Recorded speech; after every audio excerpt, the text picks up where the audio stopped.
Hey guys, welcome back to the GenStrongNexus. I'm Micah.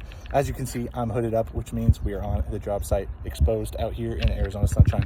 So I'm working on 2 of these package units. These are residential units, and a large company came out to this client and said, hey, we're gonna have to replace them. You know, it's gonna be $60,000. So I'm up here saying, probably not. We're gonna be able to save these compressors for maybe even 2 years, guys, with these compressor savers. We're gonna shove some more amps to them and get these things chugging along and give the client more time to save up for when these units do need to be replaced. And it's probably going to be half that, if not a fourth of that. We don't need to charge them $60,000 for package units, guys. The brackets are already here, and the plenums are 90-degree plenums. I'm just shocked that these companies come and say that something should be that expensive. Nobody has $60,000 laying around, guys. Don't be dishonest.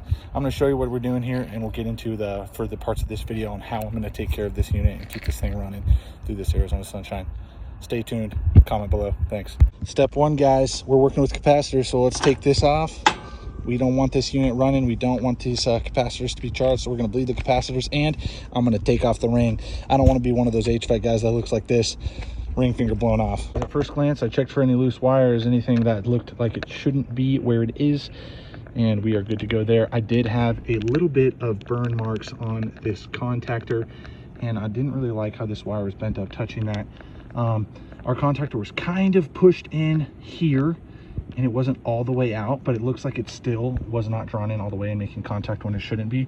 So I just pressed that in a few times with my screwdriver here, and now it's popping out a lot better. So I'm sure in the next 2 years this might fuse and we'll have to replace that contactor, but as for now, we're not going to do that. We don't need to charge the client for things that doesn't need to be done. If it's working, it's working. If it ain't broke, don't fix it. So we're gonna be good to do that, and we'll be sure to check the other unit as well, because these are original units with original parts.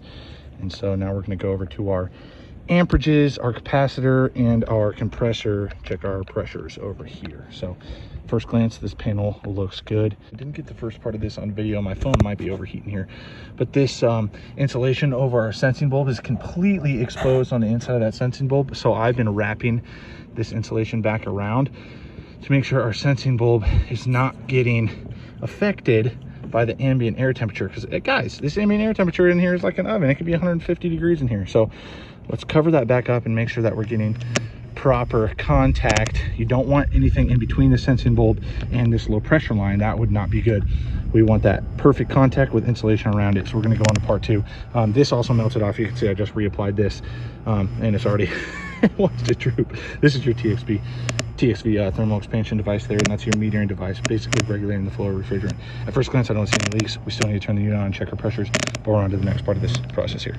Okay, guys, so I opened up the plastic caps here. The O-ring is missing on this, so I'm going to go ahead and replace it here. I think I have some in the truck, so should be good on that. No big deal. But you can see I had moisture on my high side and my low side was completely dry.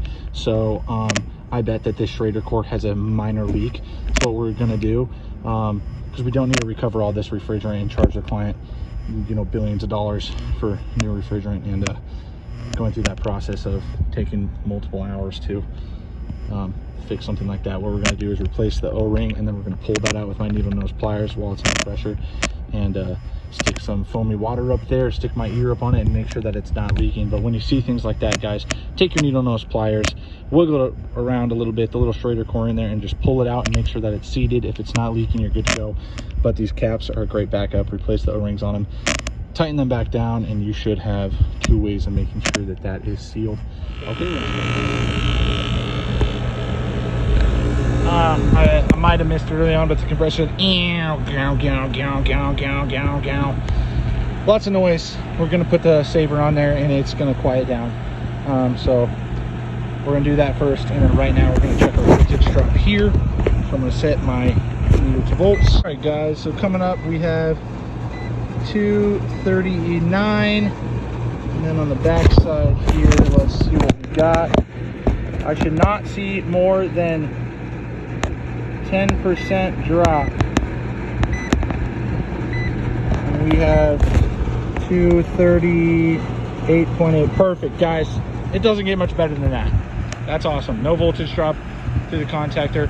Remember, I wiggled that thing in the beginning, and I'm sure that you know, made sure that thing doesn't get stuck in the future here. So We are perfect voltages, so we're going to close this panel up, and then I'm going to put this start on the saver on this capacitor. Remember, this is a dual cap, not a run cap. You don't want to wire this wrong. There's a fan terminal. It's already taken up. We know that we can't put anything on the fan. We're going to go to the compressor, which is hermetic. And then we're going to go 1 to the common. And then we're going to, you know, bolt everything down and keep it in this space, and we should be good to go. So I'll show you the difference in noise from when the compressor started by itself versus when we put the saver on there, and you guys will be pretty shocked to see how fast this compressor starts and how quiet it gets pretty quickly. These things really work. I really love it. Compressor saver wired up. I'm going to put the fuses back in, make sure the disconnect's on. We're going to fire this unit up. Probably going to have to use jumpers because there is a time delay on these Bryant units. And then I'm going to do a final check on pressures, make sure that I can pull that Schrader core out because we did find that it was leaking. And then if we need to add refrigerant, we'll add refrigerant. I'm assuming we're good. But I do have 410A. So these actually are 410 systems, not R22, so it's a lot cheaper to charge these with refrigerant, which is great. So we will double check everything. I'm going to put this panel on so that our pressures are actually, you know, more accurate, and we'll shove that one in place if we need to.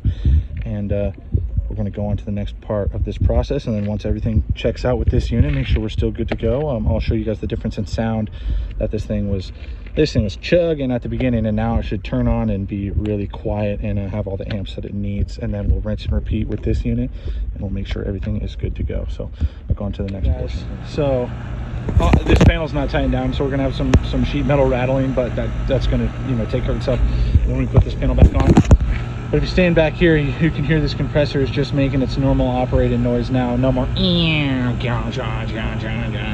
So it's just running. It's just purring. So there you go, some audio there. Our pressures are awesome. It did jump up to 475 right when we started. I'm going to put this panel on. We're going to make sure everything's good. But our pressures are looking great. And as soon as I pull that out, I'm going to replace the O-rings on the caps, and then we will make sure that that Schrader core is pulled out and seated properly. But this unit, I'm going to let it run for 5 minutes and double check everything is good. Our voltages and amperages, everything looks great, and I was able to re-insulate those 2 lines. This is just some minor stuff, you know. You have to check everything out. You got to do the little check head to toe here, head, shoulders, knees, and toes. But once you go through the process, guys, it's really pretty straightforward. And I do have the ring offs because I was playing with the capacitor earlier. We don't want to blow our fingers off. So, you know, safety is #1 priority. So here's basically what a day in the life looks like as a young HVAC technician. Hey guys, look at that. Listen, real close. We got no more leaks. I was able to seat this Schrader core, pull it back out, replace these O-rings and these caps. You can see those little, well, maybe you can't, but those little O-rings back in there, and we will shove those back in there. So this will be a good backup. But even now, these Schrader cores are both sealed, which I'm really happy about. So that'll stop them from having these oil drops and stuff like that over the top of this. And so, you know, just do the little things, guys. Replace the O-rings. They're really cheap. Just do the right thing. So we'll seal this bad boy up, and we'll rinse and repeat with that unit, and we will be good to go. Thanks so much for watching. The good thing about this is I get to take my time, I get to go over everything, and I don't have to rip the customer off. Why would I charge $60,000 to replace both these units if I can keep them running for the next 2 years? You know, guys, be sane, be moral, be ethical, be prudent, read your Bible, kiss your wife, hold some babies, and love life. Make sure you work hard while you're doing it. And if you need advice on how to work hard, go check out the GenStrongNexus. That is GenStrongNexus.com. We have YouTube here. We have Instagram. We have LinkedIn. We have all the social medias. And if you want to see more videos like this, subscribe, comment below. Let me know what you guys want to check out. We do stuff HVAC, automotive, electrical, and welding, camping, shooting, first aid response, all things mechanical, masculinity, and biblical. So if you guys want to see more about that, make sure you turn on those post notifications, and we'll keep you up to date on when we post videos. I try to post at least once a week. Anyways, thanks for watching, guys, and hopefully you can check out the next videos. You see that bluing and how that one is black and burnt up? See that?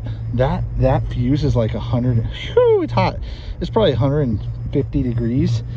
That should be about 103. So that fuse is going to have to get replaced. Eventually it's going to go bad. Unfortunately, I don't have one on my truck, but I'll just let the client know, hey, let's replace that fuse before it goes bad. If you don't have a fuse, your whole unit won't run.